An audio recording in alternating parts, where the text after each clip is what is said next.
His resume. Receipts queen. I can't stop watching.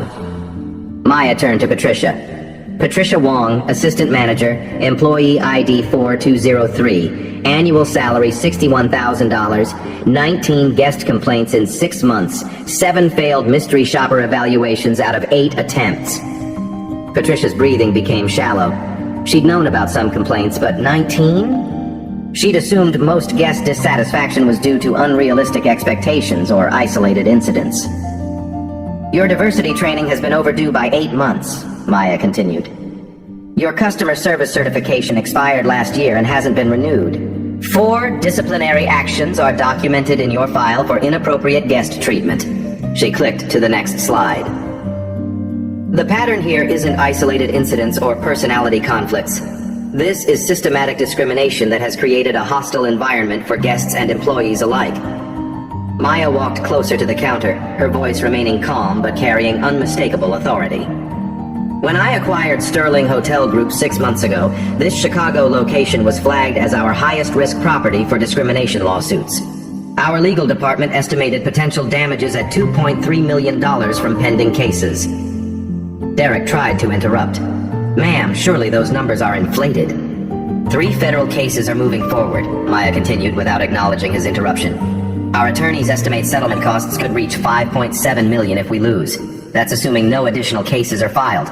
She gestured toward Jennifer's phone, still live streaming to thousands. After tonight's performance, broadcasted to over 15,000 witnesses, our legal exposure has increased exponentially. The businessman from room 2847 shook his head in amazement. In 20 years of corporate consulting, I've never seen a more thorough public audit. This is like watching a masterclass in crisis management. Maya advanced to another slide showing the corporate hierarchy. Derek Walsh reports to Regional Manager Janet Davis, who reports to Vice President Michael Carter, who reports to Executive Vice President Sarah Kim, who reports directly to me. She let that information settle before continuing. When you disrespected me tonight, you weren't just insulting a guest. You were publicly humiliating the owner of your company in front of thousands of witnesses. Every person watching this live stream now associates Sterling Hotels with racism and discrimination. Derek's hands were trembling. Sweat beaded on his forehead despite the lobby's perfect climate control. Ma'am, please, I have a family. I have a mortgage. I didn't know who you were. You didn't know I was the owner, Maya agreed. But you did know I was a human being who deserved basic respect. You made conscious choices about how to treat me based solely on my appearance and your own biases. She clicked to display the employee handbook section they'd discussed earlier.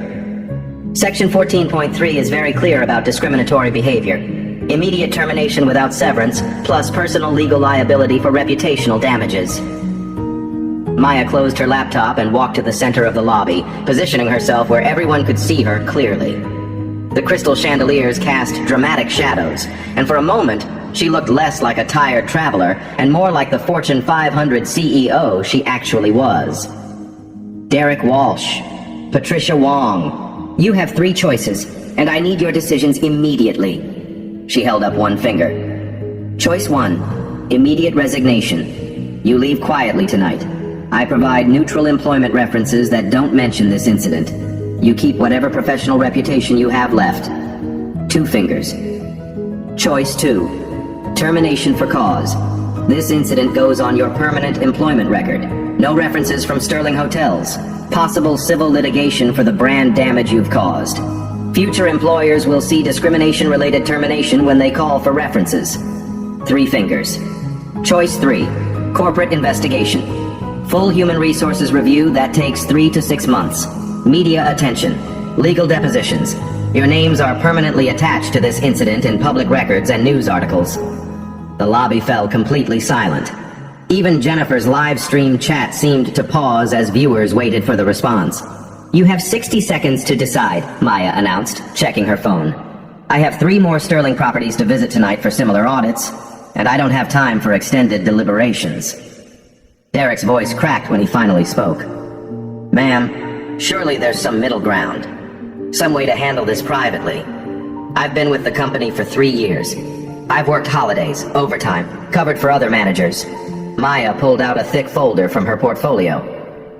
Derek, This contains documentation of every complaint filed against you. Most guests didn't pursue their concerns because they didn't want the hassle of fighting a large corporation. They just took their business elsewhere and warned their friends about Sterling hotels. She opened the folder, revealing dozens of printed emails and complaint forms. Guest reports include comments like, "Staff treated me like I didn't belong. Manager assumed I couldn't afford my room. Made inappropriate comments about my appearance, and asked if I was sure I was in the right hotel." Patricia stepped forward, mascara streaking down her cheeks. "Ms. Richardson, I'm so sorry. I was following Derek's lead. I thought I was supporting my supervisor. I never meant for this to escalate." "Patricia, you're both adults who made conscious decisions," Maya replied firmly. "You chose to treat me with contempt and disrespect. The fact that I happen to own this company is irrelevant. You would have treated any black woman in casual clothes exactly the same way." Sarah's voice came from behind the counter, small and frightened. "What about me, ma'am? Am I being fired too?" Maya turned to study the young woman. "Sarah, you're 24 years old. You followed orders from your supervisors, but you also participated in humiliating a guest. You laughed when Derek made cruel comments. You suggested my credit card had diseases." Sarah's face crumpled. "I was just trying to fit in. I didn't want Derek to think I wasn't loyal to the team." "The question," Maya continued, "is whether you want to learn from this experience or repeat these mistakes throughout your career. Do you want to be the kind of person who treats others with dignity regardless of their appearance? Or do you want to be someone who judges people based on stereotypes?" Marcus stepped forward, his security uniform crisp despite the late hour. "Ma'am, what about my role in this? I was called to escort you from the premises." Maya nodded approvingly. "Marcus, you questioned the situation immediately. You suggested checking employee policies. You showed reluctance to act purely on assumptions and appearances. You demonstrated the critical thinking that your colleagues lacked." She paused, looking around the lobby at the crowd of guests still filming and watching. "Marcus, you have a choice too. You can help me rebuild this hotel's culture, or you can find employment elsewhere. But your choice involves becoming part of the solution." The digital clock read 12:03 a.m. "Time is up," Maya announced with the finality of a judge delivering a verdict. "Derek Walsh, what is your decision?" Derek's voice came out as barely a whisper. "I choose to resign." His hands shook as he pulled his name badge from his jacket and placed it on the marble counter. The small piece of plastic and metal seemed to echo in the silent lobby. Maya nodded once. "Patricia Wong, your decision?" "Resignation," Patricia choked out, her mascara-streaked face crumpling as she removed her own badge. "I'm so sorry. I'm so incredibly sorry." "Your apologies are noted," Maya replied without emotion. "Sarah Mitchell, what's your choice?" Sarah wiped her nose with the back of her hand. "I want to learn, ma'am. I want to do better. I don't want to be the kind of person I was tonight." Maya studied the young woman carefully. "Learning requires acknowledging what you did wrong. Can you do that?" "I participated in humiliating you," Sarah said, her voice gaining strength. "I made assumptions about you based on your clothes and your race. I laughed when I should have spoken up. I was cruel because I thought it would make me fit in with my coworkers." "That's honest," Maya acknowledged. "Marcus Thompson, what's your decision?" Marcus straightened to his full height. "I want to help you fix this place, ma'am.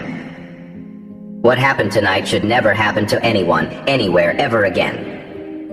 Maya smiled for the first time since entering the hotel.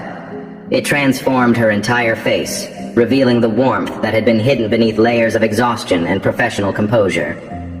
"Then let's get to work," she said, opening her laptop again. Derek and Patricia gathered their personal belongings from behind the counter, moving like sleepwalkers through a nightmare. Other staff members would discover their terminations through corporate emails in the morning, but for now, they simply faded into the Chicago night. Maya projected a new presentation titled, "Immediate Reform Implementation, Sterling Grand Chicago." "Sarah, Marcus, you're about to participate in the most comprehensive hospitality reform program in our company's history. What you learn here will be rolled out to all 847 Sterling properties worldwide." Jennifer's live stream had reached 22,000 viewers. Local news stations were calling the hotel, requesting interviews. The hashtag number Sterling Hotel Reform was trending alongside the original number Sterling Hotel Racism. First, Maya announced, staffing changes effective immediately. She pulled out her phone and dialed. Janet Davis? This is Maya Richardson. Yes, I know it's after midnight. I'm at the Chicago location and we have a situation that requires immediate intervention. Maya put the call on speaker so everyone could hear. Janet, I need you to temporarily reassign Keisha Williams from our Boston location to manage Chicago starting tomorrow morning. Full authority to implement new protocols. Keisha Williams? The voice on the phone responded. She's one of our best managers, but the Boston property needs her. Boston will survive, Maya interrupted. Chicago is in crisis mode. I also need you to contact our diversity and inclusion consultant, Dr. Amanda Foster. Schedule emergency training sessions for all Chicago staff within 48 hours. Maya hung up and turned back to Sarah and Marcus. Keisha Williams is a 15-year hospitality veteran who happens to be African American. She specializes in turning around underperforming properties through cultural transformation. Sarah raised her hand tentatively. Ma'am, will I be working under her? If you prove yourself worthy of staying, Maya replied. Your employment is probationary for the next 90 days. You'll undergo intensive retraining in cultural sensitivity, unconscious bias recognition, and luxury hospitality standards. Maya advanced to the next slide. Technology solutions. We're implementing what I'm calling the Guest Dignity Initiative, she explained.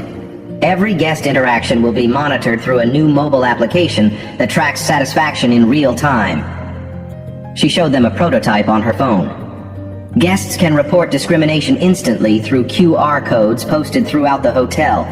Reports go directly to corporate leadership, bypassing local management entirely. Marcus leaned forward with interest. That's brilliant. No way for local staff to hide problems or retaliate against complainants. Exactly, Maya confirmed. We're also installing new security cameras with audio recording in all public spaces. Not to spy on employees, but to protect both guests and staff from false accusations. She clicked another slide.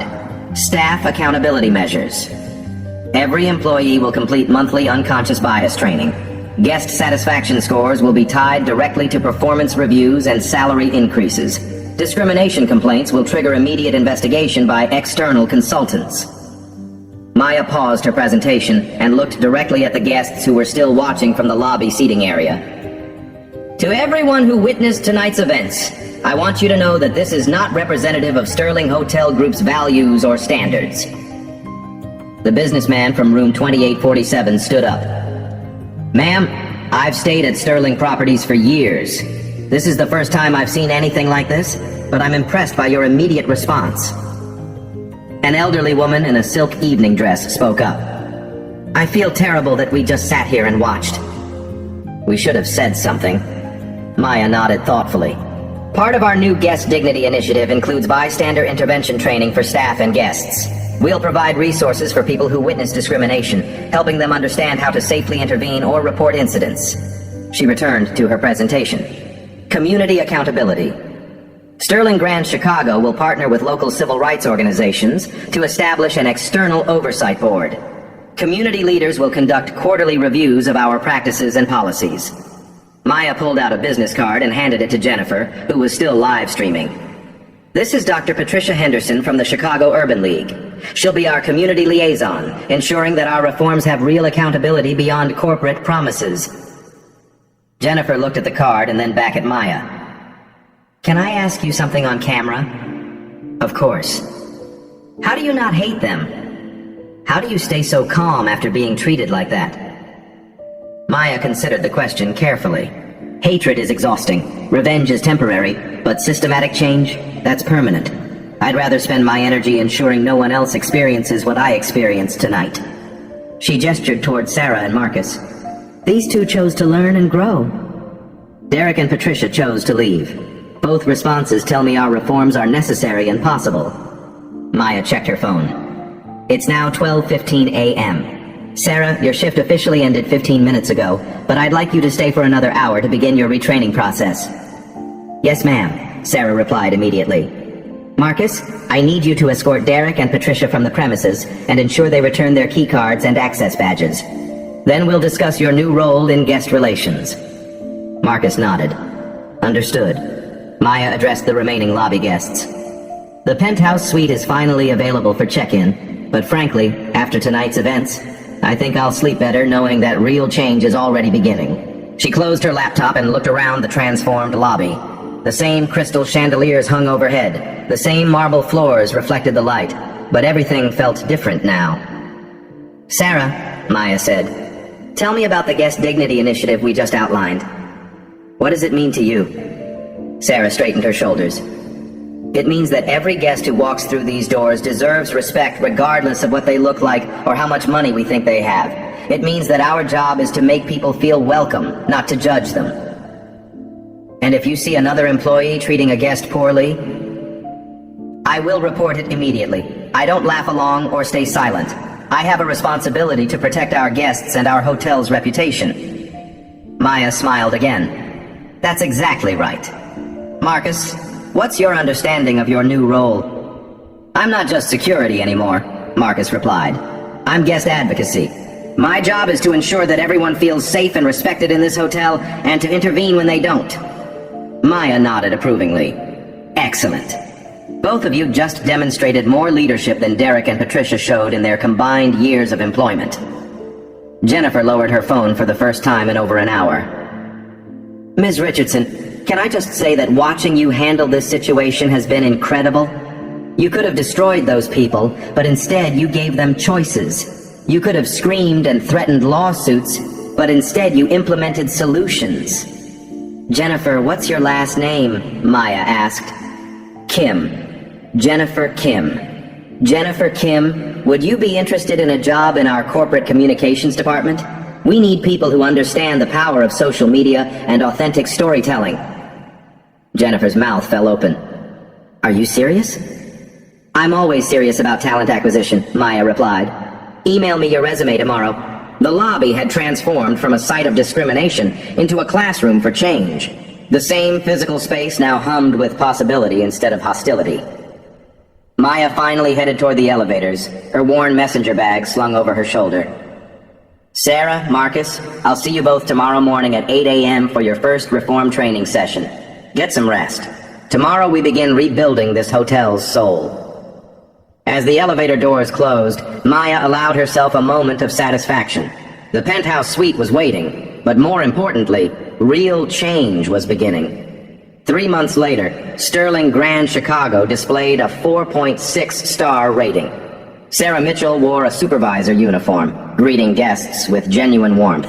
Marcus Thompson had become guest relations manager. Revenue increased 34%. Maya stood where Derek had crushed her credit card. A small plaque now read, "In recognition of the dignity owed to every guest." The Guest Dignity Initiative had spread to all Sterling properties worldwide. 0 discrimination complaints. The reforms became a Harvard Business School case study. Maya pulled out her phone, recording a final message. Discrimination still happens daily in hotels, restaurants, and stores across America. But change is possible when people choose accountability over defensiveness. She looked directly into the camera. Share your discrimination experiences in the comments. Tag businesses that need reform. Subscribe to Untold Stories for more transformation victories. Remember, your voice matters. Your story matters. Your dignity is non-negotiable. The Sterling transformation proved systematic change was possible, one courageous choice at a time.